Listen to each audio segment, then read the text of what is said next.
Αυτή είναι μια BMW 735i E32 του 1991 και είναι η πρώτη σοβαρή προσπάθεια της BMW να εκθρονήσει τη Mercedes στην κατηγορία της λιμουζίνας. Πάμε να το δούμε παρέα. Αν σου αρέσουν τα βίντεο με ενδιαφέροντα αυτοκίνητα, όπως είναι το συγκεκριμένο, κάνε subscribe στο κανάλι. Θα δεις αρκετά σαν και αυτό. Επίσης, αν θεωρείς πως το δικό σου αυτοκίνητο είναι ένα ενδιαφέρον ή μοναδικό ή και τα δύο αυτοκίνητο, μπορείς να μου στείλεις ένα mail εδώ, προκειμένου να συνοηθούμε να το κάνουμε βίντεο για να το δει ο κόσμος στο YouTube. Πάμε τώρα να δούμε την ιστορία της σειράς 7 E32. Η E32 δεν ήταν η πρώτη σειρά 7 της BMW. Η πρώτη σειρά 7 της BMW ήταν η E23. Ωστόσο, θεωρώ πως η συγκεκριμένη 7 ήταν αυτή που πραγματικά έτριξε λίγο τα δόντια στη Mercedes και πραγματικά την έβαλε στο τραπέζι να σχεδιάσει ένα πολύ άξιο αυτοκίνητο, το οποίο φυσικά είναι το W140. Η σειρά 7 λοιπόν ανάγκασε τη Mercedes να ξανακάτσει στο τραπέζι του σχεδιασμού και αυτό συνέβη γιατί η συγκεκριμένη 7 είχε V12, εν αντιθέσει με την 126 και την W140, η οποία πριν βγει δεν θα είχε V12 και τελικά κατέληξε να έχει V12 για να ανταγωνιστεί την E32. Το αυτοκίνητο που έχουμε εδώ πέρα ξεκίνησε λοιπόν να βγαίνει το 1986 και κράτησε μέχρι το 1994, όπου αντικαταστάθηκε από τη σειρά 7 E38. Ο σχεδιαστής του αυτοκινήτου ήταν ο Klaus Luthe, ένα όνομα το οποίο είναι άρρηκτα συνδεδεμένο με ίσως την αρχή της χρυσής εποχής της BMW, όπου έχει σχεδιάσει το BMW E28 σειρά 5, το E30 τη σειρά 3 δηλαδή, ένα από τα πιο διάσημα φυσικά μοντέλα της BMW, ο οποίος έχει σχεδιάσει και Audi, το Audi 50. Ο σκοπός λοιπόν του συγκεκριμένου αυτοκινήτου ήταν, όπως είπα και προηγουμένως, να χτυπήσει το business class, δηλαδή τον καταναλωτή ο οποίος αγόραζε την S-Class. Το συγκεκριμένο αυτοκίνητο έβγαινε με μια πολύ μεγάλη γκάμα εξοπλισμού.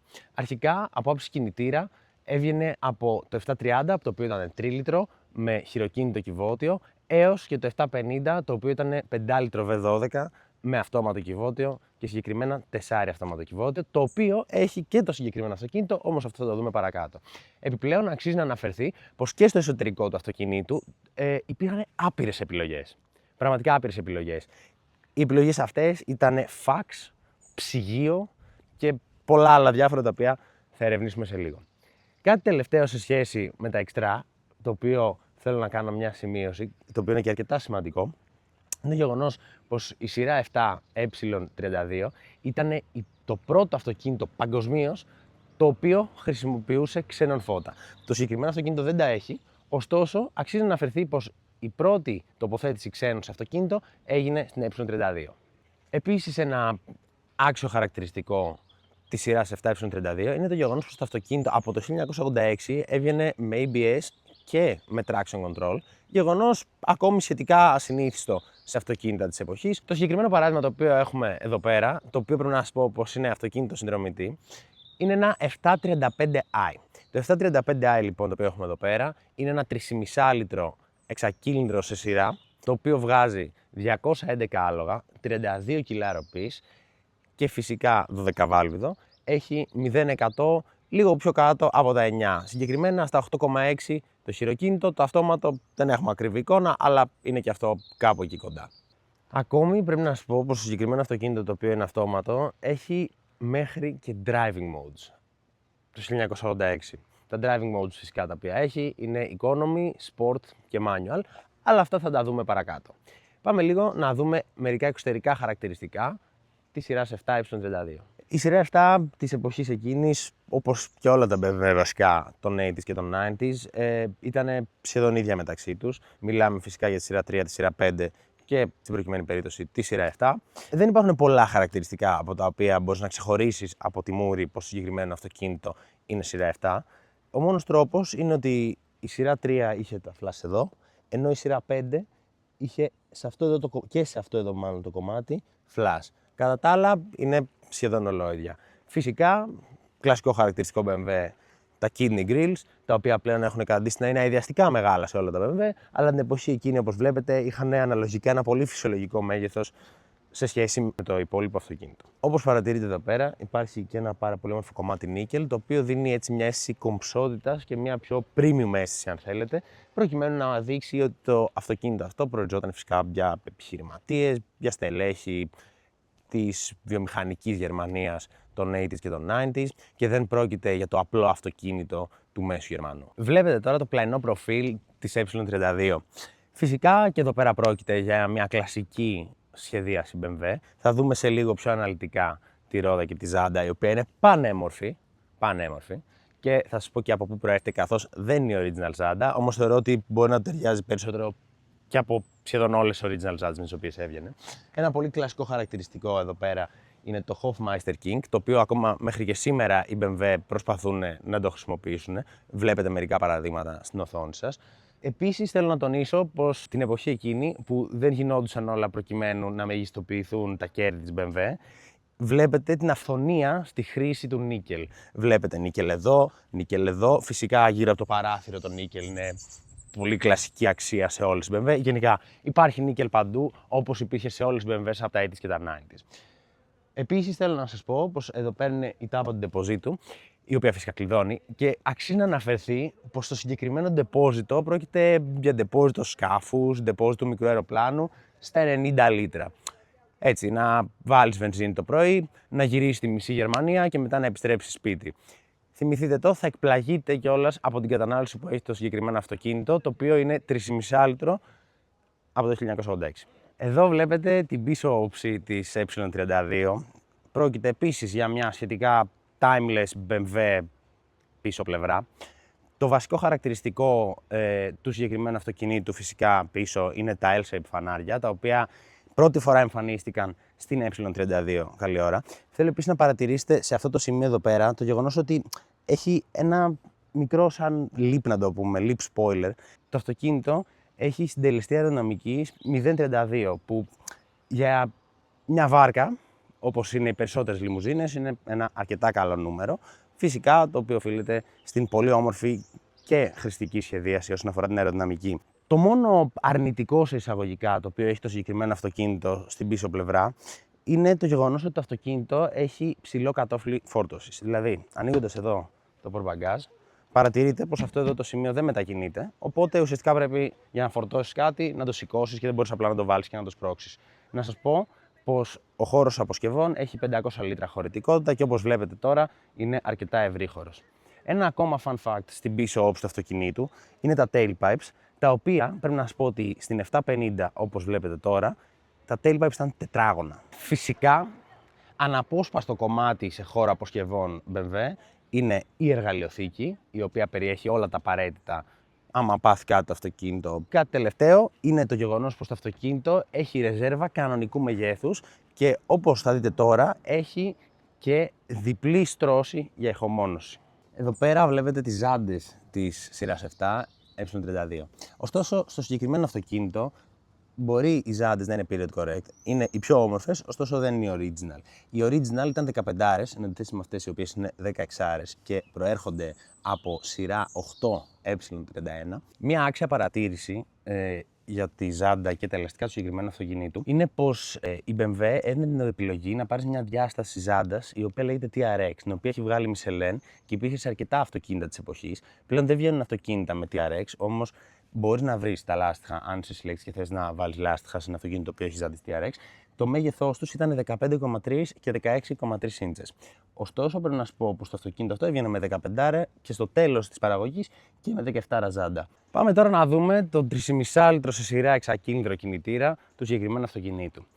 Αν γνωρίζετε, το οποίο δεν είναι και κάτι άγνωστο, την εποχή εκείνη σχεδόν όλα τα BMW, τα καπό τους ανοίγανε ανάποδα, όχι έτσι, έτσι. Σηκώνεις από εδώ και παρουσιάζεται ο πανέμορφος κινητήρας και πολλά άλλα εξαρτήματα τα οποία θα σχολιάσουμε. Θέλω να σας πω πως αρχικά εδώ πέρα μέσα στο καπό έχει φως. Φυσικά αυτό τονίζει το πόσο premium είναι το αυτοκίνητο, που ακόμα και για το μηχανικό σου ή για αυτόν που θα τύχει να φτιάξει μια ζημιά αν είναι κάτι μικρό, έχει φως προκειμένου να μπορεί να βλέπει και να μην χρειάζεται να κρατάει φως μέσα στη νύχτα. Λοιπόν, όπως είπα και προηγουμένως, το αυτοκίνητο είναι 3.500 κυβικά με 205 άλογα και 32 κιλά αεροπής, εξακίνητρος κινητήρας σε σειρά. Ένα από τα πάρα πολύ ενδιαφέροντα τεχνικά χαρακτηριστικά στην σειρά 7E32, το οποίο είναι μοναδικό. Εγώ δεν το είχα ξαναπαρατηρήσει, δεν το είχα ξαναδεί ποτέ και έχω μείνει άφωνος. είναι αυτά τα αμορτισέρ τα οποία βλέπετε τώρα στην οθόνη σας, που βρίσκονται δίπλα από το ψυγείο, πίσω από τον προφυλακτήρα. Τα αμορτισέρ αυτά λοιπόν θα αναρωτηθείτε τι σκοπό μπορεί να επιτελούν σε οριζόντια θέση μπροστά στο καπό. Σε περίπτωση που γινόταν μια μικροτράκα, είτε μπρος είτε πίσω, γιατί αυτά τα αμορτισέρ υπάρχουν και πίσω, τα αμορτισέρ αυτά λειτουργούσαν ουσιαστικά σε δύο σκάλες. Αν η τράκα ήταν κάτω από 4 χιλιόμετρα, ουσιαστικά κρατάγανε ίσιο τον προφυλακτήρα, γιατί ο προφυλακτήρας από την τράκα έμπαινε μέσα και ξαναέβγαινε. Πάνω από τα 4 χιλιόμετρα, αν δεν κάνω λάθος, μέχρι τα 12 χιλιόμετρα, σπρώχνανε πίσω πάλι τον προφυλακτήρα προκειμένου να μείνει ίσιος, όμως έπρεπε να αντικατασταθούν τα αμορτισέρ αυτά προκειμένου να ξαναεπιτελέσουν την ίδια λειτουργία σε περίπτωση που πάθαινες το ίδιο ζήτημα. Αυτό ήταν προφανώς για το παρκάρισμα, προκειμένου να διατηρούνται ίσοι προφυλακτήρες και να αποφευθεί η αλλαγή προφυλακτήρων μπρος και πίσω. Κάτι που αξίζει να αφαιρθεί στο συγκεκριμένο χαρακτηριστικό των αμορτισέρ είναι το γεγονός ότι εξαιτίας των αμορτισέρ αυτών, ουσιαστικά έχει δημιουργηθεί πάνω στο αυτοκίνητο αυτή η ζώνη ελεγχόμενης παραμόρφωσης, η οποία επιτελεί το σκοπό του να μην στραβώνει το σασί σε περίπτωση της τράκας στην οποία αναφερθήκαμε προηγουμένως. Αντιθέτως, να χρειάζεται μόνο να αλλάξει τα αμορτισέρ και να μην δημιουργείται πρόβλημα στο υπόλοιπο αυτοκίνητο. Το συγκεκριμένο αυτοκίνητο έχει σχεδόν 50-50 κατανομή βάρους, το οποίο ακόμη και σε αυτό η BMW έχει κάνει φοβερή δουλειά. Ο μικρότερος κινητήρας με τον οποίο έβγαινε ήταν το 730, ο οποίος ήταν ένας 3 λίτρος εξακύλινδρος σε σειρά κινητήρας, το 735 που ήταν 3,5 λίτρος, το 740 το οποίο ήταν ένα τράλιτρο V8 και φυσικά το 750, η ναυαρχίδα ουσιαστικά της σειράς 7, το V12. Ακόμη πρέπει να σας προσθέσω, όπως βλέπετε τώρα στις οθόνες σας, πως το συγκεκριμένο αυτοκίνητο έβγαλε μία έκδοση η οποία δεν πωλούταν φυσικά στο κοινό, υπήρξε και με κινητήρα V16.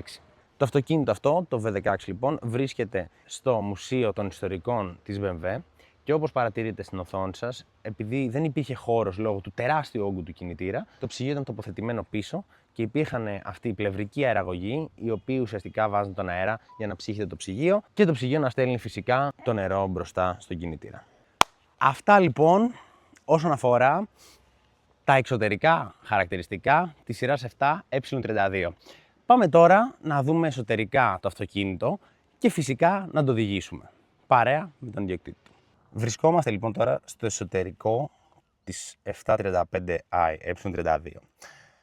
Ξεκινώντας λοιπόν από το τιμόνι, το συγκεκριμένο τιμόνι και σε αυτό το μέγεθος έβγαινε μόνο στην 7 και σε λίγο μικρότερο μέγεθος στην 5 της εποχής και λίγο πιο μετά για την E34. Αξίζει να σας πω λοιπόν πως το συγκεκριμένο τιμόνι έχει μοχλό εδώ πέρα, τον οποίο τραβάς και μπορείς να μετακινήσεις μπρος-πίσω το τιμόνι. Τώρα βλέπετε τα όργανα του αυτοκινήτου. Πρόκειται για τυπικά όργανα της εποχής του για την BMW και με το oil service. Αυτό που λατρεύω στα BMW της εποχής εκείνης είναι το γεγονός πως αν παρατηρήσετε εδώ στο δείκτη των καυσίμων, δεν έχει μόνο τις παύλες όπως έχουν τα περισσότερα αυτοκίνητα, αλλά γράφει και τα λίτρα. Όπως είπα και προηγουμένως, η χωρητικότητα σε λίτρα είναι 90 λίτρα και βλέπετε εδώ πέρα πως η BMW το έχει χωρίσει. Λοιπόν, έχουμε και τη στιγμιαία κατανάλωση, στροφόμετρο, ταχύμετρο, οδόμετρο, υπολογιστή ταξιδιού και φυσικά την ένδειξη θερμοκρασίας. Εδώ πέρα βλέπετε την κεντρική κονσόλα του αυτοκινήτου. Είναι εποχής BMW 1990 και τέλη 80 με τους κλασικούς κυλινδρικούς αεραγωγούς. Εδώ πέρα βλέπετε BMW Bavaria σε 3 στέρεο.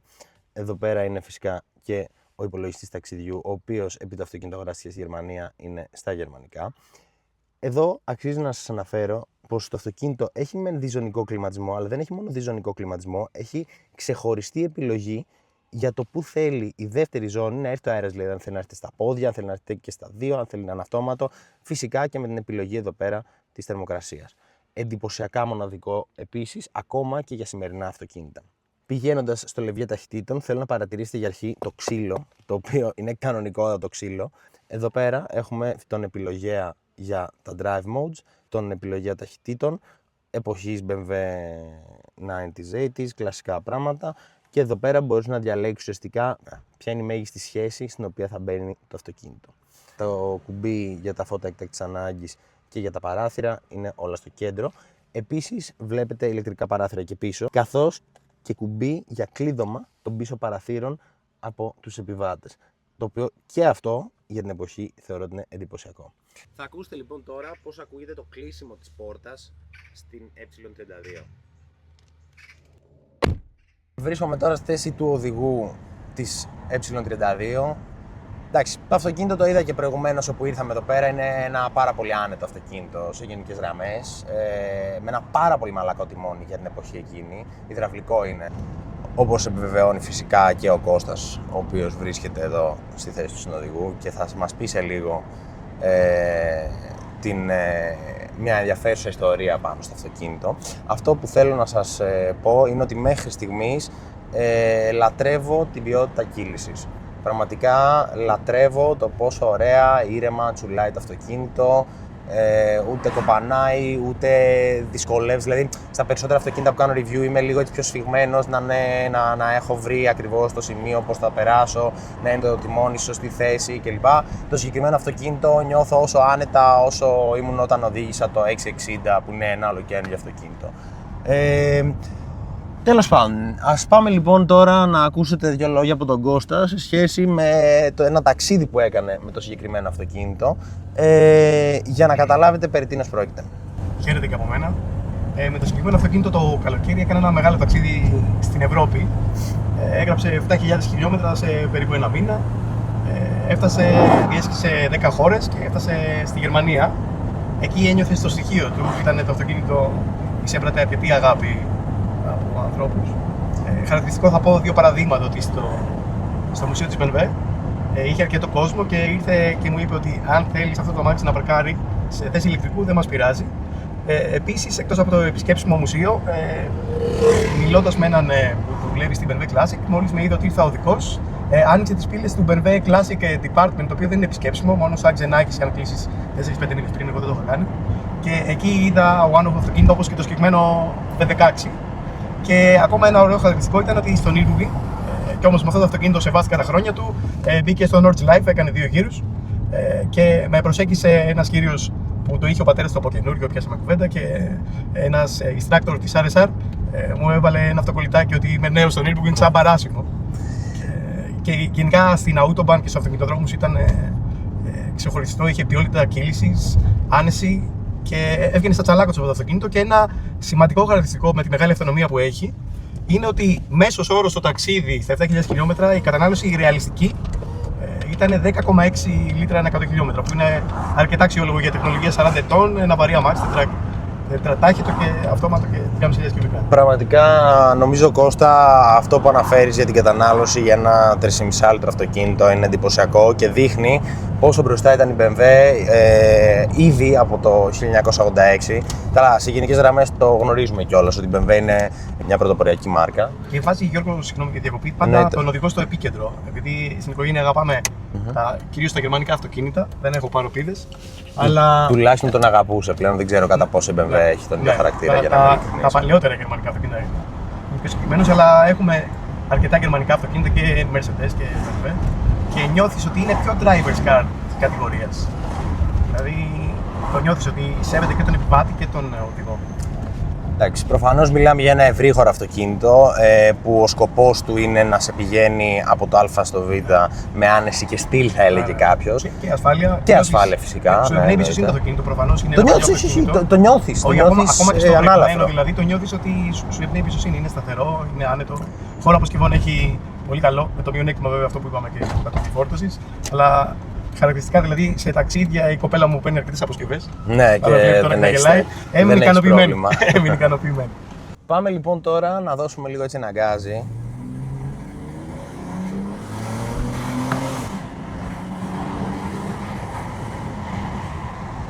Παιδιά, το αυτοκίνητο δεν του φαίνεται, αλλά πάει. Πάει πολύ καλά, θα τολμήσω να πω. Κλασική χρειά εξακύλωση σειρά.